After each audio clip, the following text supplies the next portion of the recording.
This is another language that sure I don't understand.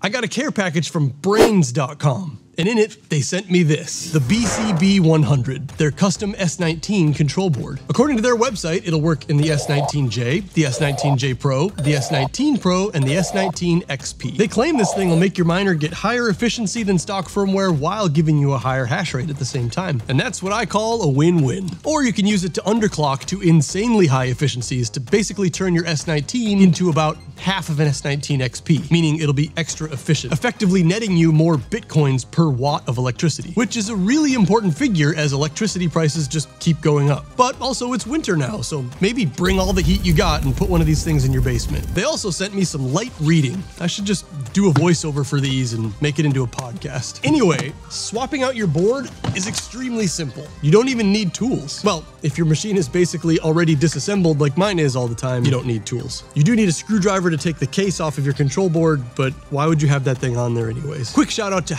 Vortex, who made this custom 8-inch 3D printed shroud for me. Look at that space design warehouse. They also sent me this very American looking 3D printed shroud to use as a giveaway, so more on that later in the video. He's got shrouds for all different kinds of miners, and if you use the code SDW at checkout, you'll get 10% off and I'll get a little bit of funding for the channel. Link in description, ships worldwide. Okay, so to swap out your control board with the custom Braiins from Braiins, you literally just have to unplug the power to the control board, unplug the ribbons to the hash boards,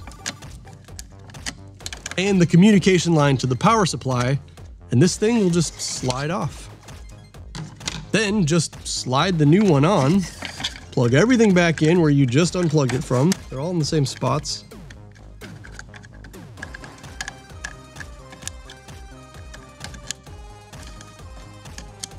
Bim bam boom, Bob's your uncle. With this board, you don't have to spoof your fans. Actually, with the ASIC.to software, I haven't been spoofing my fans either. Pretty much every custom firmware now, you don't have to spoof your fans anymore. So if you're running your machine with one of these super quiet, super strong inline fans, if you don't know about this phenomenon, I'm gonna plug this thing in just for a minute.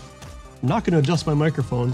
This is the speed that the thing runs at. This is gonna be the volume that the thing runs at. This is how you should be running your Bitcoin miners. This is the maximum volume of your Bitcoin miners. I have a very sensitive microphone right above this thing, and this is what it sounds like.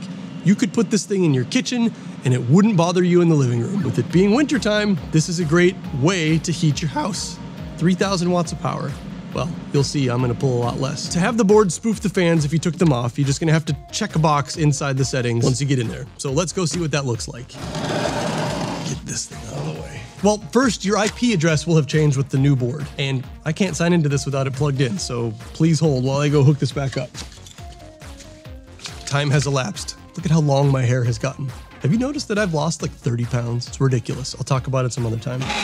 Like I said, your IP address will have changed with the new board. You can use any IP scanner. There's a free one called Angry IP that I'm using. So just run a scan. When it's done, sort your results by ping, and you'll see everything that's on your network with an IP address. You might need to try out some random ones if you have a lot of devices connected. It doesn't say that it's an S19 or that it's Braiins, at least not on this IP scanner. But this address ending in 202 is my Braiins board. So then just open a web browser and type in your IP address. You'll see this login screen pop up, and just like the stock S19s, your username and password is root and root. And then here you are in the Braiins OS. It's a nice design. It's a fine looking status page. To spoof your fans, up on the top here, just choose configuration, then over to temperature and fans. Then on fan control, click the box for enable immersion mode. That will tell the control board to forget the fact that you've deleted the fans from this box. Next, in the configuration tab in the top, click pools and put in your pool information. Braiins says that if you use their pool, there's a 0% dev fee, so why not use that? Head on over to Braiins.com, 2 eyes, and set up an account. Can I be in your video? Sure,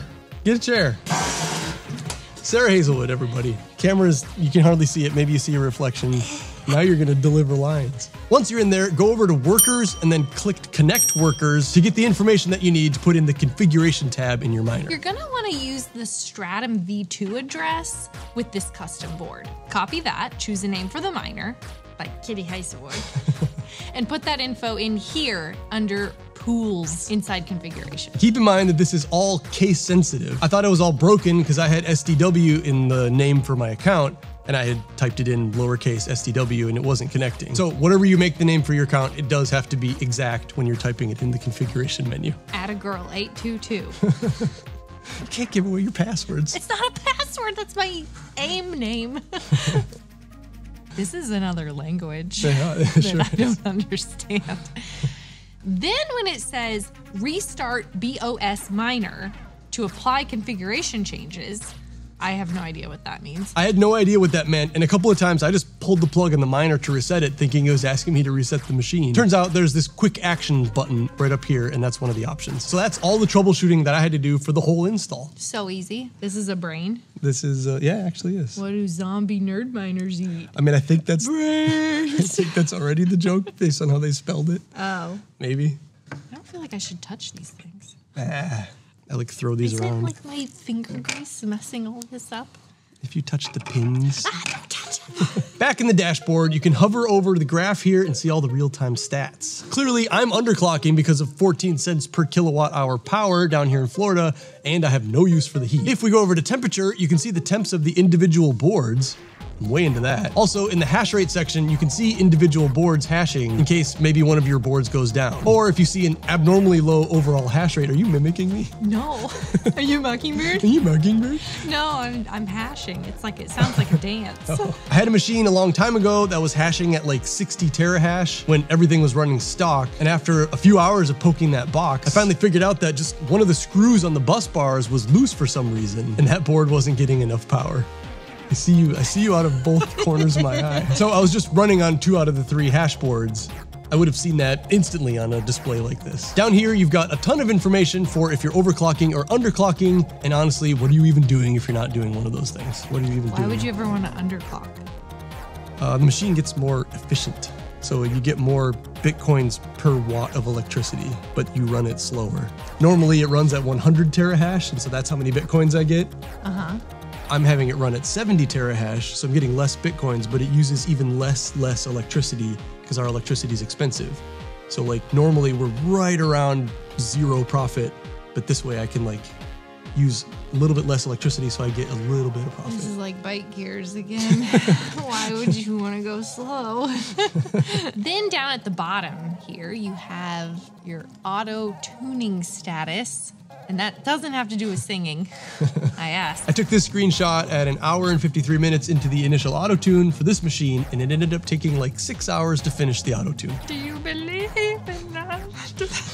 First auto tune song. This is the live screen now, and it looks like it landed on 63 iterations of trying out different voltages and clock speeds to find out what it determined was the most efficient operating state for this machine. It gives a power reading next to that. I went and checked to see if that was accurate. I'm checking the amps off the line that's going directly into this machine, and it's been running for about 24 hours straight now. And I can see that it's using 8.6, 8.5, 8.6 amps.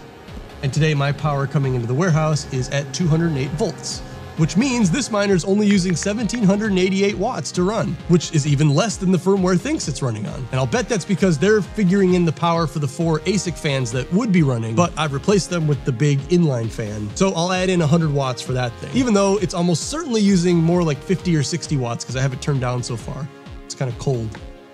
Florida cold. So for 1,800-ish watts to get 80 terahash is 23 watts per terahash, which is right in the range of a stock XP machine, which helps this machine be more profitable when electricity is expensive. Oh right, and this all-American Shroud giveaway thing.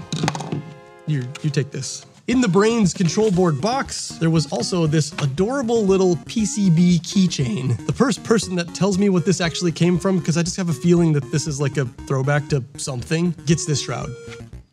Comment below. That's all I have. That's Braiins OS. Braiins. Braiins. Goodbye.